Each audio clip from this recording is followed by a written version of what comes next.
Voilà, bonjour à tous et bonne semaine et mes salutations à la France. Alors, en 5 minutes, je vais essayer de vous faire un petit résumé prophétique de ce que je reçois pour la saison, ce que je reçois spécialement pour vous. Et alors, je me souviens de ce train blindé. Et en principe, vous êtes en train d'être équipé, vous êtes en train de descendre du train, nouvellement équipé, nouvel équipement. Je vois aussi qu'il va falloir passer maintenant, franchement, très en pratique. Ok, la théorie de l'amour, la théorie de la guerre, c'est une chose, mais les mettre en pratique, toujours mieux. Quelqu'un va écrire quelque chose pour vous aider avec ça. Vous allez remarquer aussi que les règles du combat ont énormément changé aujourd'hui. Même les anges ne sont pas dans les mêmes formations que je les ai remarquées pendant des années. C'est vraiment une nouvelle saison. Ça fait 2 mois que je les vois en train de changer et c'est pas toujours terminé. Il va falloir que nous, on s'adapte bien vite parce qu'il va y avoir une énorme accélération. Vous allez trouver que des manœuvres que vous n'avez jamais essayé de faire, aujourd'hui le Seigneur va dire, faites comme ça.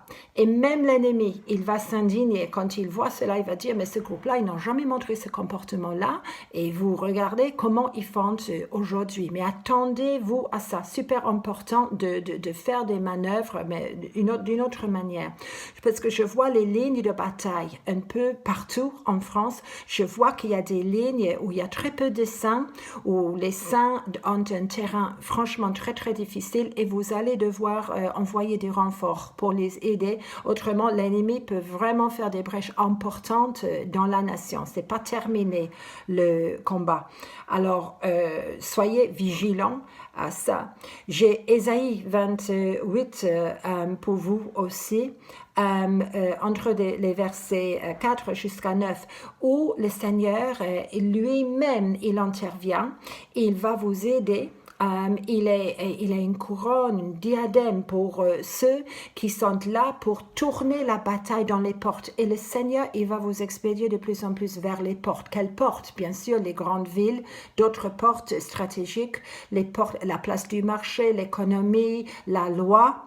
Et vous allez tellement travailler que je vois que vous allez pouvoir influencer les lois de la nation. C'est super, ok, quand je vois cela. Et c'est un temps aussi.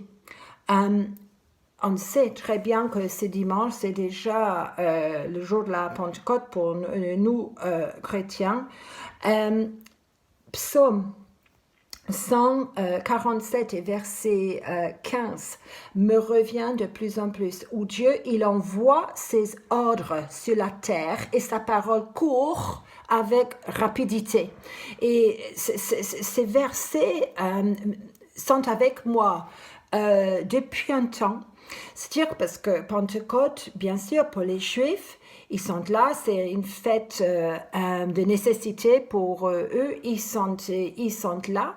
Et bien sûr, ils pensent à Moïse qui a reçu la parole de Dieu, la Torah, sur le mont Sinaï. Où je suis allée juste une fois. Mais c'est vraiment là où le Seigneur, il va nous aider à discerner les temps et on va recevoir des révélations. Je vois des rouleaux qui descendent, même des explications des versets assez simples qu'on pense comprendre et ça va complètement nous bouleverser pendant un moment. Mais comme beaucoup de prophètes, ce que je vois qu'après la Pentecôte, ok, le Seigneur, il va dire maintenant. Et sa parole va courir avec une rapidité étonnante, bouche à bouche, vraiment, à travers la planète entière. Alors, j'espère que vous êtes prêts pour ça, parce que moi aussi. Alors, je fais très condensé. Je prends juste le temps pour vous saluer et à plus mes chers amis. Bonne fête.